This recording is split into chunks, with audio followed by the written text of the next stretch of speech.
Jesus Washes Feet, Part 1.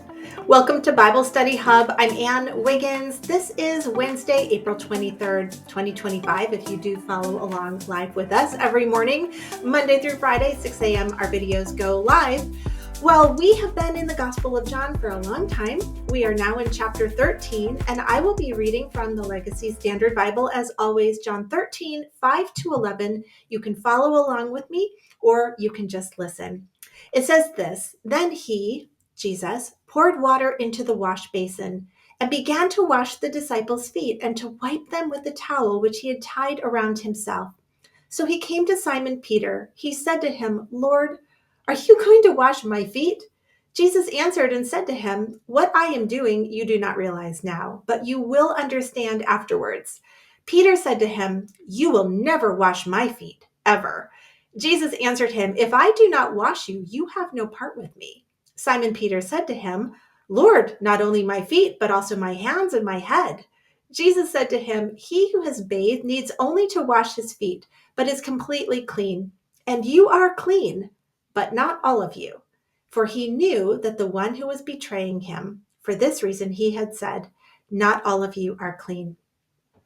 Jesus is in the upper room on Thursday. This is the day before his crucifixion. At this point, Judas is still there with the other 11 disciples, and they are eating the Passover supper together. It's in this context that Jesus does something no one saw coming. He washes everyone's feet. Now, foot washing, as you may know, was the job of the lowliest servant in the household. For good reason. Feet were filthy. So it was customary in these times to remove your guest sandals and wash their feet. But this was more of a rented room situation, not somebody's personal residence. So apparently the rented room did not come with a servant. And so nobody's feet got washed. No disciple decided to just hop in and do it. The best illustration God ever taught me in this vein of thing was something that happened to me, 30 years ago. Right after I'd graduated from college, I was a newlywed. And I'm going to actually tell you that story today. This is very different from my normal thing. But as I thought about it, sometimes if you can kind of get a hook into a story, it kind of helps us with the application. So today, I'm going to tell you the story. And then tomorrow, we're going to go back into this passage and we're really going to break it down like we normally do. So here's the story. And I don't want to use the girl's actual name. So let's just call her Patty. There it is, Patty.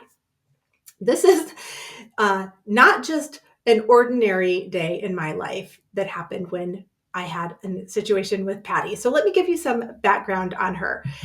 Patty was in my youth group at church, and she was a couple years older than I was. But the thing is, she had the mental capacity of probably a 6-year-old, maybe. Her mother had died many years prior, and she was being raised by her single father who was in terrible health and mostly deaf. And it was just a bad situation. Patty would come to church every week with her teeth unbrushed, her hair a complete wreck, dirty, smelly. But the worst part is she would wear the same outfit for months, every single day, without ever washing it. And so her clothes would get to the point that they were stiff and crusty and disgusting because she never got her clothes laundered. Well, I was just, a high schooler, and my parents had always taught us as kids, they drilled it into us, don't worry about the people who are popular and good looking and all of that. They'll always have friends, they'll be fine. Don't worry about them. You go for the people who are the underprivileged, the ones who are the outcasts, the ones who nobody wants to be their friends, and you go be their friend. And so, because that was drilled into me when I met Patty, I decided I would be her friend. And I was her only friend, and I would sit with her every Sunday in youth group. And she wasn't able to really say a whole lot because of her diminished mental capacity, but I knew that we were friends. Well, I graduated, went off to college, got a degree, got married, did all the things that you would hope to do. And Patty, well, she graduated sort of She left school, whatever, however that worked out. And then she went to Taco Bell where she wiped tables. And she wiped tables for many, many, many years. That was her job. Well, after I got married, my husband looked at me and said, "You have a lot of clothes from college that I think you could easily get rid of and replace." I thought they were fine, but apparently he was not thrilled.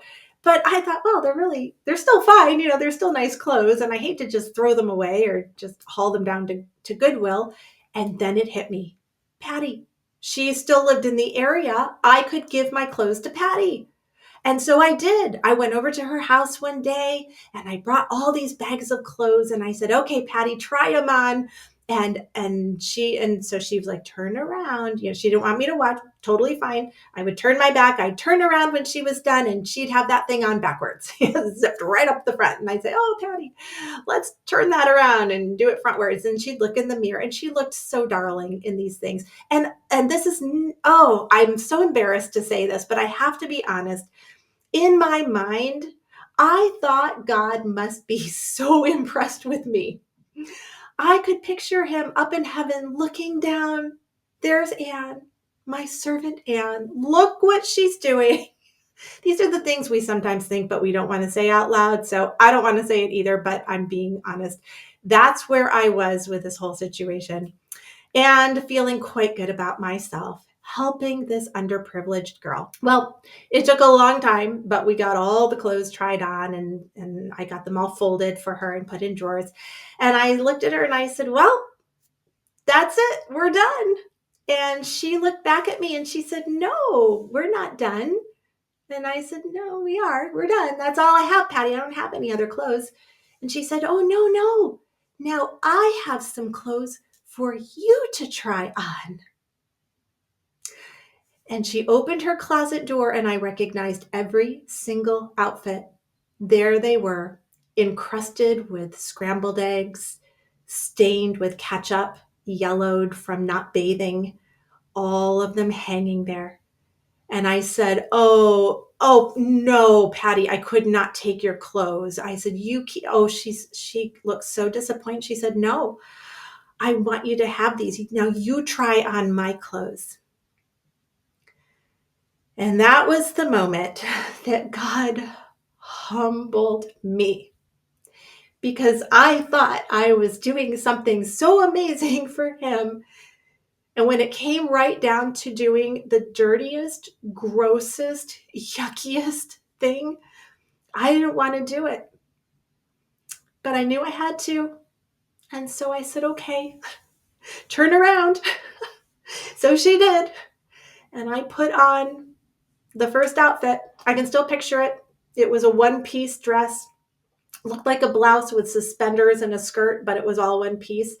It used to be yellow and blue. It was no longer those colors. It was scratchy. It was itchy. I think it was infested with something. And I put it on and she turned around and I said, "I love it. Thank you so much. What's next?" And I tried on all of Patty's clothes that day. That was one of the moments in my life where I realized closer to what Jesus meant when he wanted us to serve each other. That I had always played it pretty safe. I had done the service acts that were palatable and maybe in the spotlight so I would get some recognition. But this was none of that. This was my version of washing filthy feet. When I got home, I took a nice long shower, cleaned myself up. But the lesson I learned from my friend Patty that day is something that will stick with me forever. So tomorrow we're going to really delve into that passage about Jesus washing feet. And with that story as a backdrop, just for our time today in our Western culture and how this may apply to us, we'll take that thought, we'll dive into the scripture, and we'll get all the goodness out of what Jesus did for us. I hope you have a wonderful day. Thank you for being with me. I will see you tomorrow back on Bible Study Hub.